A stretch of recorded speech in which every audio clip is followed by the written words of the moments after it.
Hi, ladies. Welcome. Just come as you are. We don't care around here. I would love for you guys to put in the chat your name, where you're from, and your baby's special date. I never know if I think I call it anniversary date. Some people call it birthday. It's just whatever it is for you. Mama, thank you. Gianna, so nice. How long ago did you say hello and goodbye to Gianna? On the 4th, it was exactly 3 months. Yeah, Okay. yeah, very fresh. Yes. So how are you doing? So I think reality hit now. Like at first I was like denial type of thing, feeling like this can't be real. Oh, be careful. But now that like months have gone by and like holidays are creeping up, it's Mhm. hitting like really bad. Yeah, Yeah. definitely. That's what I always think. Like, this is busy Yeah, season for me, right? yeah, This is the time when no matter when it happened, no matter how many yeah, years it's been, it starts to come up. Yeah. right. Yes. Shaz from Arizona, baby boys. Special date is September 21st. So not she's fairly fresh too.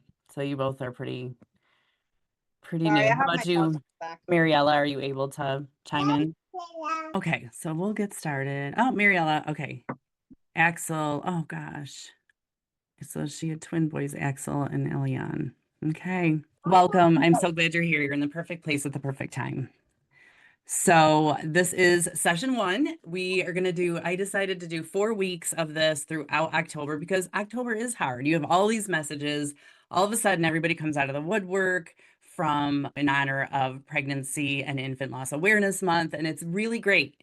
But then what? Then we roll right into the holidays. Then we roll into a brand new year, which all of it's just hard because all of this is happening and your reality hasn't changed. So I feel like this is the time that I really wanted to dig in and just do something really different. So today we're talking about guilt, and this is I hate to say my favorite topic, but it is my specialty because this was the one I struggled with the hardest myself, and it is the one I had to do the most work on. So I'm really familiar with what works to relieve the guilt because that I think is the hardest thing.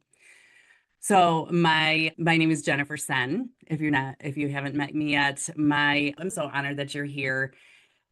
And I want to start tonight by putting something out there that might feel familiar to you. 26 years ago, I came home from the hospital and I stood in my fully decorated nursery for twin girls that was all ready to go. We were 32 weeks along, and instead I went right straight to the kitchen table and had to plan a funeral.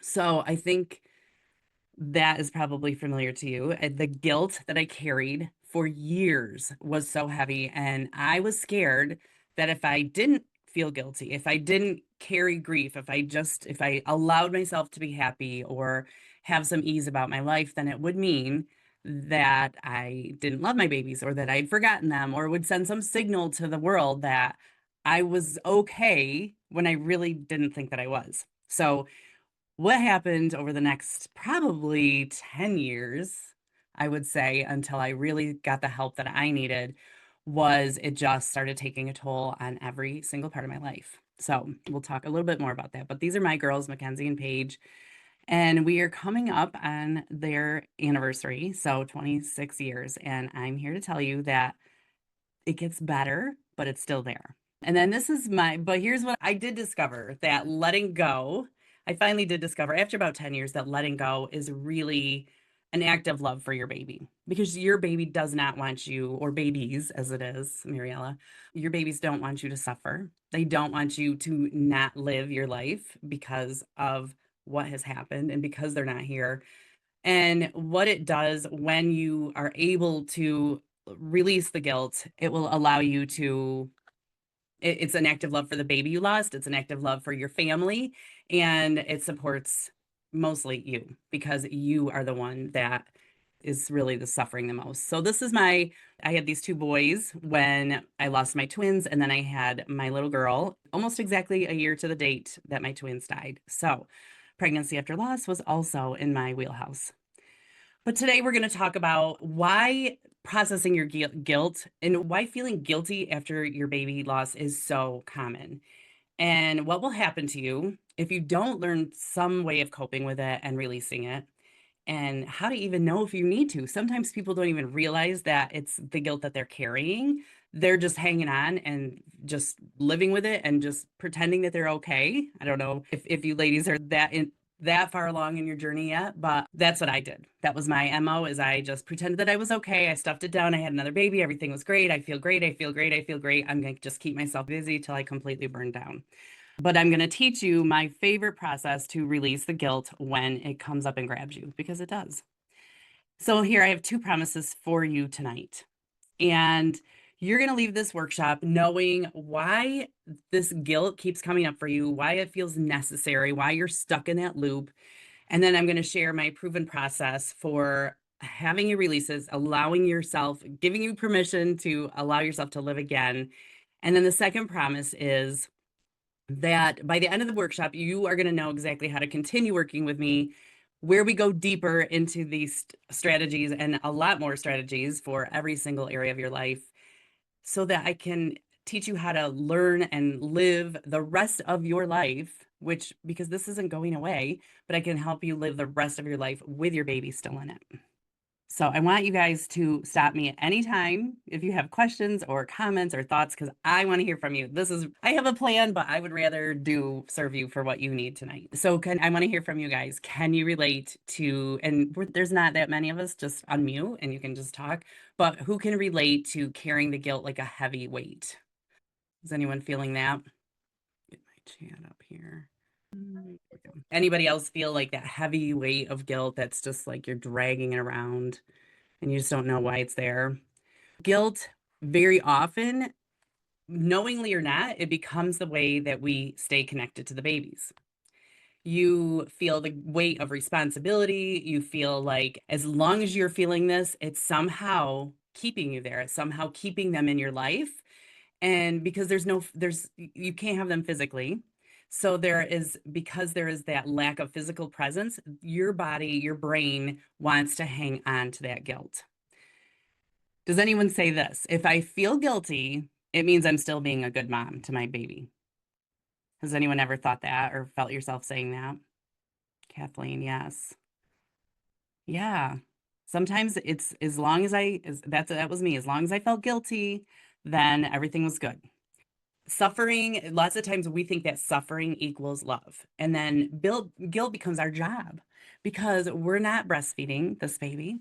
We're not changing the diapers. We're not doing the laundry. We're not getting up in the middle of the night. So what happens is that this guilt now has taken on a new life and it becomes our job because it makes us feel useful. And I know it probably sounds a little bit crazy when you think about it, but that is where it's coming from, is that we are equaling suffering with love. So what happens if you continue to carry this grief? Who in here has experienced exhaustion, headaches, brain fog, body tension, just like a general feeling like you can't get out of bed? Angelique said, yes, all of that. Yeah, it's tough. And these are physical symptoms of grief. And we pass them off. And especially because you have an older child. So it's very easy, especially those of us who have older children, to just pass it off. And then I was pregnant again within 4 months after. So that was so easy to just pass it off. Of course, I'm exhausted. Of course, I have brain fog. Of course, my body aches. And what ends up happening is that it sometimes will make you spiral down. Like it will make you spiral down to those points of time where, has anyone ever had that thing where you can't get out of bed, or if you don't shower and you don't brush your teeth because it's just too much? I can't think about it. Has anybody ever had any of that? Yeah, Mariella said, yeah, it's my life right now. Yeah. Yeah, and that's real. And that is guilt. That is guilt. And that is, yes, it's grief. And it's really hard to determine which is which. But lots of times, grief is hard, but guilt is something that will make you stay there. So, grief is something you've heard about, the 5 stages of grief, which I don't subscribe to. I think like it's not possible to go through one stage, graduate. Okay, good. I'm never going to feel that anger again. I'm never going to feel that depression again. That's not true. It's up and down forever. But you it becomes lessons and lessons.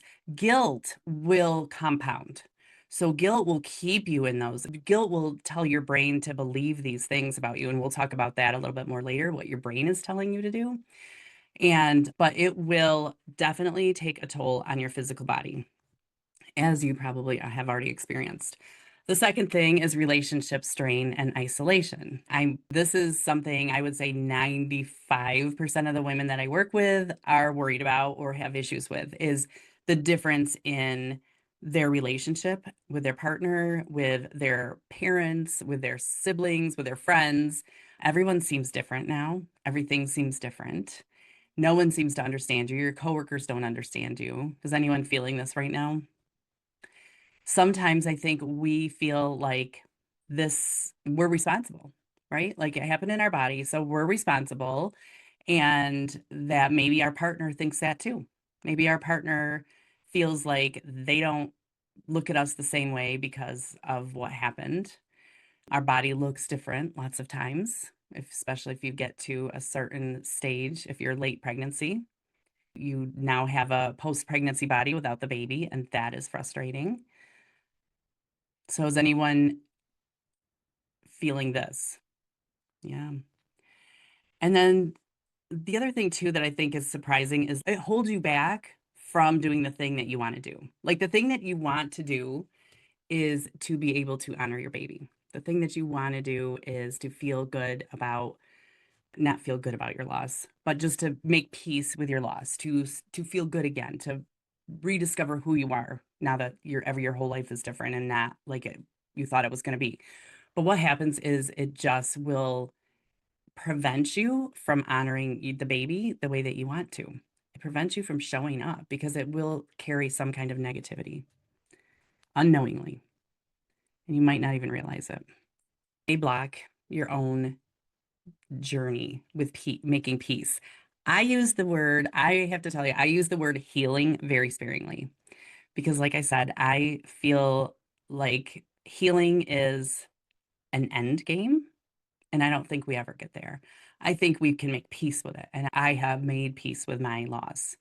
I am okay with it. I see where my life has built up around it. I am thankful for the time that I had with my girls. But I don't know that I'm ever going to be healed from it. I don't know if that's a possibility. So I will tell you, I use the word healing, but I use it very sparingly. So I like to use the word peace. To me, I feel like you have to make peace with things sometimes. Shazlin said, I feel like I could have done something different to give him a greater chance to live. Ugh, yeah, we're going to talk about that too. Yeah, and I would love for you to be able to pop on and tell me what that is in a few minutes. So here we go. What is the guilt saying to you? We're going to shift into the things that you probably might not even realize that you're saying to yourself. And what are those soundtracks that just keep playing over and over, or those questions that you keep coming up from you? Guilt sounds like the question of, Shazlin said, should I have done something different? So, are you able to pop on and just talk, Shazlin? Like, what do you think that you might have done different if you could? Yeah. What are the things what could you have done different? What do you wish you could have done different? Because I think there's none of us that don't think that. Oh, there you go. Sorry, I was trying to figure out how to Oh, unmute. you're fine. So I had a home birth. I was 23 weeks gestation, so still fresh. It just happened 3 weeks ago. Mm, And I'm a first-time mom, so I didn't know like I was in labor. So yeah. maybe if I went to the hospital, yeah, or just that. What is your medical consult? What do they say? What are their opinions of that reasoning? They don't really know like made me go into early labor. Just because I didn't have my genetic screenings came back fine, and I had no, what is it called, like previous health conditions. I'm young, so I'm 28 years old, so I don't have any pre-existing medical conditions. Yeah. So they are thinking maybe I had an infection, or because it's my first baby, they don't know if like my cervix just shortens fast. So they didn't know if next time we have to do further monitoring if I get pregnant again. Okay. Yeah. So that makes sense. So what are you telling yourself that you should have done? Is it go to the hospital sooner, or what are the Um, things that you keep replaying? yeah, I think I should have just gone to the hospital earlier. Maybe I could have gave birth at in a sterile field or a controlled environment. And maybe you could have, and maybe the outcome would have been exactly the same. Yeah, that's what the doctors are saying too, because I was so early on.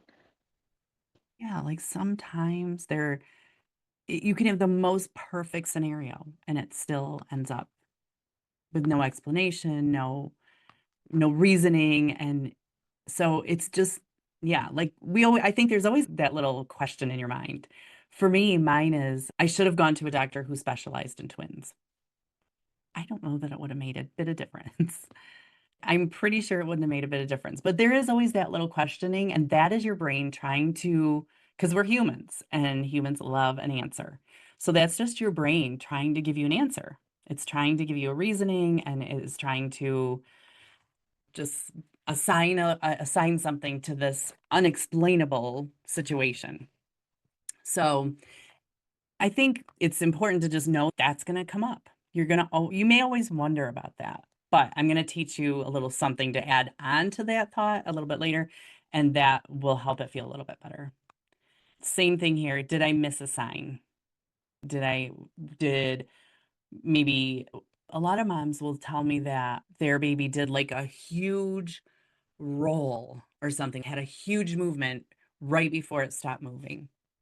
So they always want to blame themselves for that, which I think at that point it's too late. I think there's no signs. And maybe lots of times when that happens, maybe that was the last time they moved. We don't know. There's no way of knowing. This is the hardest thing because there are no answers, but it's just your brain trying to create questioning when there's no answers. Should I have been more careful? This was me. I took my kids trick-or-treating the night before. So, yeah, I should have stayed home. What was I doing? Traipsing around town, in and out of the car, trick-or-treating with these kids in a cold October night. I don't know that it would have honestly made a difference, but these are just questions that your brain comes up with. And then if I would have gone to the hospital sooner, same thing as what Shaslyn was saying. If I just would have gone, maybe things would have been okay. Maybe they could have delivered them and it would have been fine, but maybe not. There's also a chance that nothing. And right now, these thoughts are not productive because you can't go back. So here's my 3 steps to help you stop the spiraling. So first, I want you to notice where it is in your body. When you have those thoughts of, I should have gone to the hospital sooner, notice where that feeling is in your body. For most people, it's like head, chest. Sometimes people feel it in the tops of their arms. Sometimes people feel it in their back, their lower back. Notice where that feeling comes up in your body. And then that's a signal to you to just stop and realize, okay, here I am again. Here's my brain trying to make a reason out of something that I can't make sense of right now.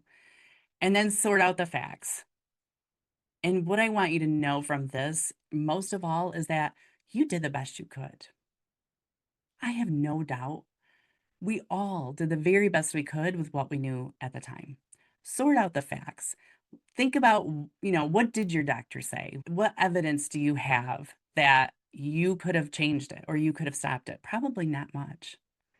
Probably my guess is that you probably couldn't have done anything to change the outcome, but you took care of that baby as best you could while you had it.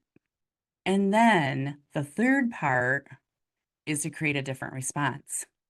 So these thoughts are really never going to go away.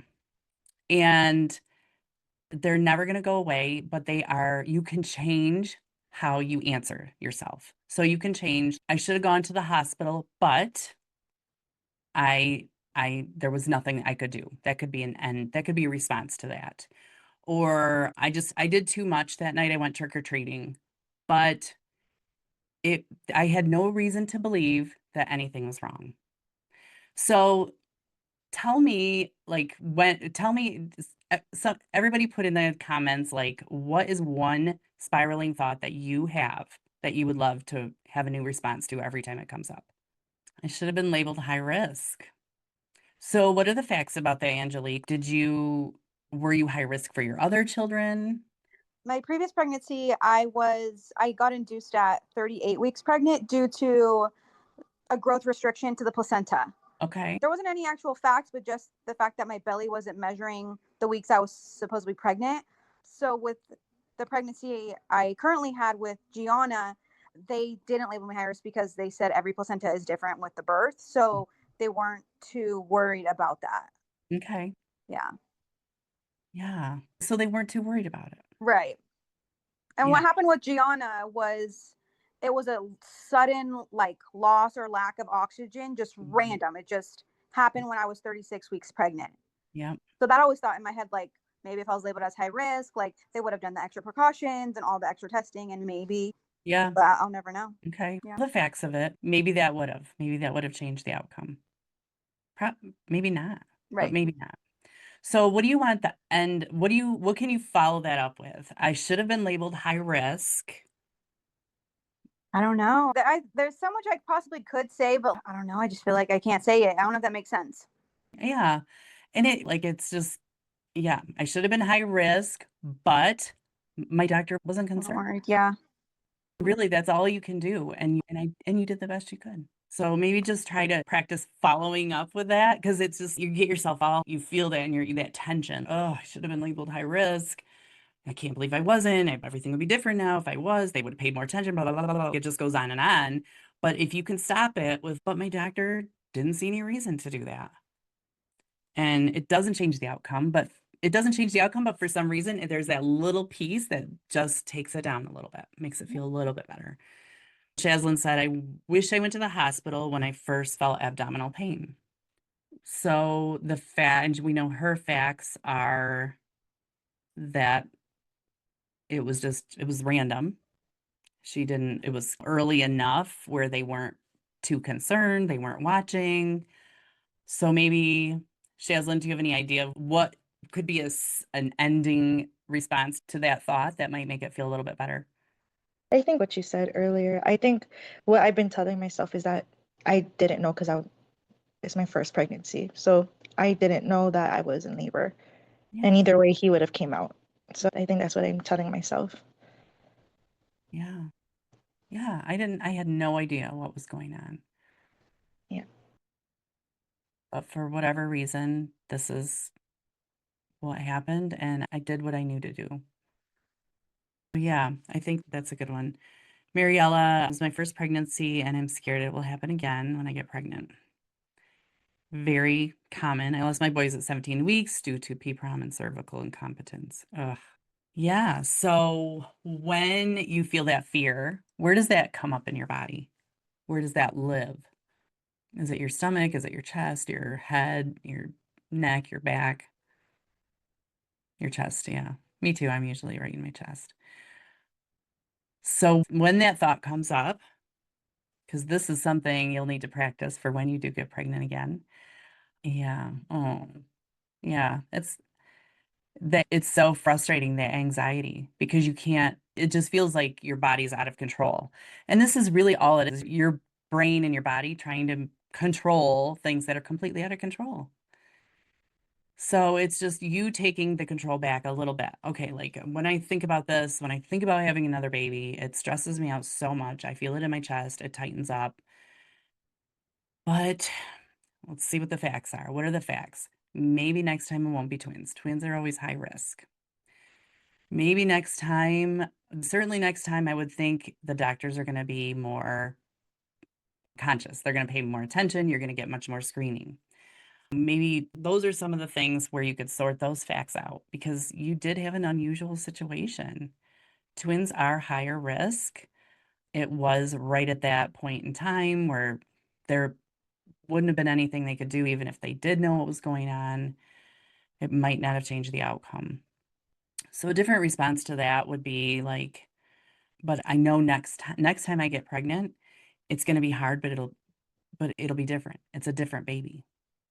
Things will be different. And because you have no reason to believe that it's going to be exactly the same.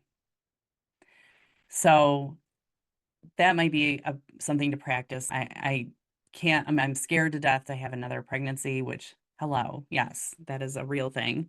But next time, things could be completely different. So I just want you to notice when your brain says stuff like that to you and practice like feeling it, knowing that it's there. Like we're not going to stuff it down and pretend it's not there. No. Oh my gosh. If you get that sick feeling in my chest and it just makes me sick. I can't believe this is my life. I can't believe this is my reality. But I'm going to sort through these facts. Here's what I know about the medical. Here's what I know about my own body. Here's what I know about how I took care of myself. Here's what I know about everything that I knew to do. And here's what I want to believe going forward from here. Here's my new response to that thought when it comes up. So, loving yourself looks like, so we know what guilt looks like, we know what it sounds like. Now we're going to start talking better to yourself, switching those thoughts about yourself to kinder ones. Is anyone in here, or is anyone beating themselves up? I can't believe my body failed me. Mine was, my body's ruined. My life is ruined. I'm never, like, I hate myself. Is anybody having those kind of things that they're telling themselves? Yes. Yeah. I know I put a post up the other day about seeing your C-section scar and wondering if moms who get to bring their babies home hate their C-section scar as much as moms who have a C-section scar with no baby. And it was interesting. I got a couple comments about, oh, I didn't think that way at all. But I think when you have this is happening and your body has one job, this is the thing we are told as little girls that our body is able to do, is to grow and birth babies, and then we take care of babies and we're the mom and everything. It's really hard. It's really hard when your body feels like it failed you. So this was something also that I really had to work on. Shislin said, yes, my body failed me and my husband. Yeah. Yeah, that's a tough one to get through because it happened in your body, and it makes you feel responsible, even though you are to a certain extent, but not. I'm sure you did every single thing you could. So taking care of your body, whatever that means for you, if it is just that, if you can just brush your teeth, that's taking care of your body. If you can drink a glass of water, that is taking care of your body. Whatever the base minimum is for you, try to do it because it will help. This is all part of the guilt release process, is accepting your body, yourself, talking nicer to yourself. And when you do that, you can live in a way that honors your baby, because I truly believe that our babies don't want us to suffer. I do think that they don't want us. And I really had to talk myself through that too. Like my babies didn't want my older kids' lives to be suffering and miserable and they have a terrible mother who's checked out because of what happened. So definitely I want to encourage you to talk nicer to yourself and take care of yourself. I gave you in the email, I gave you the last email I sent, there is a link to a PDF for this worksheet. And this process right here is one that I do with my clients all the time. I do it myself all the time. When you're feeling that feeling, when you're feeling that tightness in your chest or your head or your neck or wherever it is, and you are spiraling and you're just like, oh, I just can't shake this feeling. This is the best thing to do. Set a timer when you first do it, set it for 5 minutes tops, maybe even 2, just to start out. And just sit there, print it out on a piece of paper. Do it with pen and paper if you can, it's better. But if you can't, just do it like, I don't know, you can even do it in the notes app in your phone, whatever you have to do. And just start writing down what is on your mind. And it doesn't have to do with baby loss even. It doesn't always have to do with baby loss, but you will be shocked of what comes out of it. It can be like, I can't believe I'm so mad at my body for doing this. My husband doesn't want to touch my body now. I don't want him to touch me because I feel disgusting. And now he's getting mad about that. And then my older kids have been terrible and I'm too tired to deal with it. And the dishes are coming out of the sink. I'm so sick of it. And nobody ever helps me around here and blah, blah, blah. It can be anything, any thought that you have, write them all out until the timer rings or until your brain is completely empty. And you won't believe how much better you feel. I know it doesn't make sense because it's just like writing it on a piece of paper, but I have to admit, I'm the world's worst like life coach because I don't love to journal, but I love this. I love list making. I love like writing out things like this. That to me is so therapeutic because then you can go back and look and be like, oh my gosh. And then go back and look at them and see what are the things I can control. I can probably clean up the dishes. It probably would make me feel better. But there's also a fair amount of things you can't control, and it's okay. So maybe there's three things on there that you can be in control of. Those are things that you can do and make yourself feel a little better, and then move on. And so just definitely do this exercise. I would love it if you do it and then message me, like, I don't know, wherever you message, either TikTok, Instagram, or just email. You can send me an email and let me know what comes up for you. I would love to know what you notice about yourself during this process. Where is that guilt talking to you? Where is it hijacking your day? Because I promise it is. That guilt is running in the background all the time. And the things that seem like little things are really that guilt manifesting itself. So I want to give you permission. I want to encourage you to stop punishing yourself. It is time to start talking nicer to yourself. Talk to yourself like you would talk to a friend if she were also going through the same thing. And if you heard her blaming herself for certain things that you were blaming yourself for and carrying that guilt, what would you say to her? I want you to start talking to yourself like that. What would be different in your life if you were able to release guilt? If you were able to be confident with your emotions, those trigger things, if you could be in public and not worry about crying or not worry about getting upset or emotional and just create an overall general peace and relief for your life, what would it be like? So you'd go back to work, you had to leave. Oh gosh, Mariella, that is hard. Okay, so you could go back to work. Are you a teacher? Oh my gosh. Cried singing Twinkle, Twinkle, Little Star. Yeah, terrible. Yeah, teacher's aide. Yeah, that's how, oh gosh, my teachers. I know. That's rough. I've worked with a few teachers and then some moms that were like in the daycare. And it's just brutal. So I don't blame you. So you could go back to work. That would be amazing.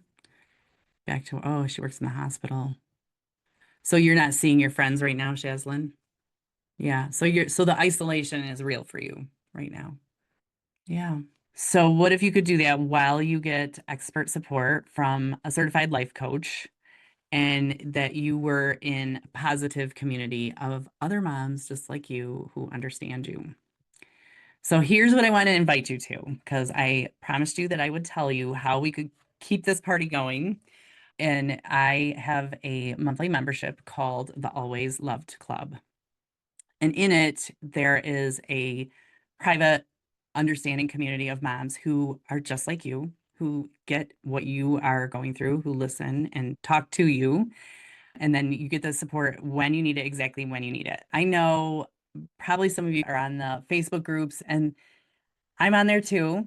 And there's a lot of chatter, and some of it's really great and some of it's really supportive, but there's not a lot of answers. There's not anyone there who can help you. So that's what's different about this is you can get access to resources, guidance, and help during those crazy middle of the night moments and from people who are walking this with you.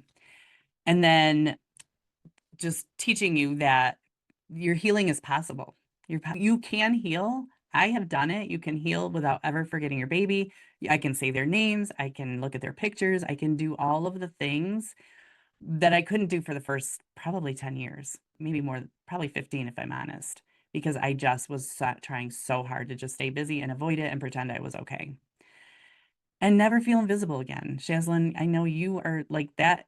That is feeling invisible. You feel like you are this party of one on this big, huge planet because no one understands you. No one in your life understands you, except maybe your family, but sounds like they're far away from you. Stop feeling invisible.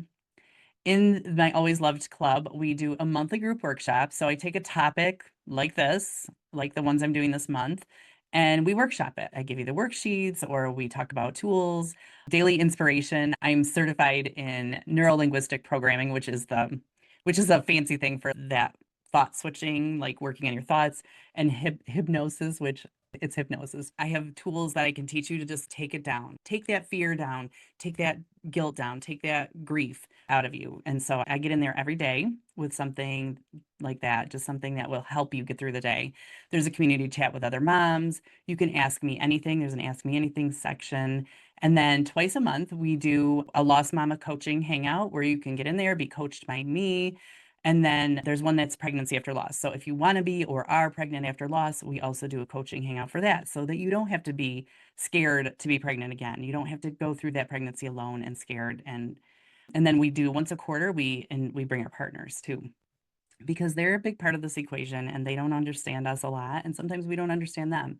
So it's good for them to get in there and get the help they need.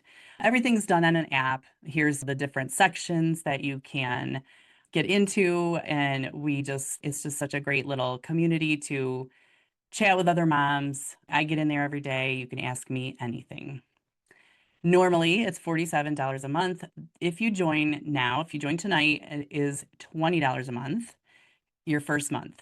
And then it goes to $47 a month. And after that, you can cancel at any time. No commitments. It's just truly, I just want you to be in there. And for $20 a month, it is the best thing, the best $20 that you'll ever spend, because I don't know if you're going to therapy. I don't know if you're doing anything like that, but they're expensive.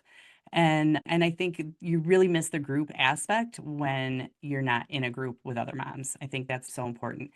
Another perk, if you're in my membership, is that I am releasing like this most comprehensive course on November 5th, which is my girl's birthday, and it's called the Stillbirth Roadmap. It is going to be $200 more for non-members. So you will get special access to pricing for that. You'll be the first one to have it in the course. So if that's something that you're interested in, I would love to have you be there with me. Go to navigatingbabyloss.com/club. Let me grab a link right here for it. And be sure to use the coupon code ALC20. Here's the link if you want to check it out. Be sure to use the link ALC20. And next week, we're talking about handling hurtful comments with grace and boundaries. But I'd love to hear from, I was like, what is that? I would love to hear from you guys today, right now. What did you get most from this? What are you taking away from tonight? Or is there anything that you would like to talk more about? We have 5 more minutes. Good. Oh my gosh, if you got that out of tonight, then I am so happy. Anyone else? What did you get from our time together? What are you taking away? Oh, I love it. Even if I did something different, the outcome might not have changed. It probably wouldn't have. It probably wouldn't have, because I always think too, there's a lot of moms who never take care of themselves during pregnancy. Maybe they didn't even want the baby. We all know those moms, and they seem to get to have their babies. It doesn't make sense. It's not fair. And no one, I guess, ever said life would be fair. That's what my mother would always say. No, who told you life would be fair? But when you do everything you can to get your baby here healthy and whole, and it doesn't work out, to rest in the fact that you did everything you could. You really did. Changing your mindset when you get anxious, for sure. Oh, Angelique, I love. Think of other positive responses, because that's what I want you to know too, is like those thoughts aren't going away. I can sit here 26 years later and still wonder, I wonder what would have happened if I would have gone to that specialist, or I wonder what would have happened if there's a million questions that circle in your mind. Mine is I blame myself for crying when I found out that I was having twins, because I had 2 little boys and they were crazy and wild. And we were okay, we can have another one. But then I was about two at once, and then have these 2. And I went in the car and I cried. By the time I got home, I was fine. I was happy. And we certainly got all on board with having twins. But that guilt really ate me alive for a long time. Yeah, that's how you have to think of the positive responses. And for me, my response from that was, but just because I cried, that wouldn't have made anything happen to my babies, obviously. Guilt is holding you back from honoring your baby. I know. Thank you. Oh my gosh, you guys, thank you so much for being here. And I hope you join me next week. I would love to see you in the membership, because we can keep chatting all week long. in there. I would love to have you in there and you get that 1 month for half price, and we'll continue it over there. Anyways, I will see you next week on Thursday, same time, same place, and we're going to talk about those awful comments that people talk about. All right, thanks so much. Have a great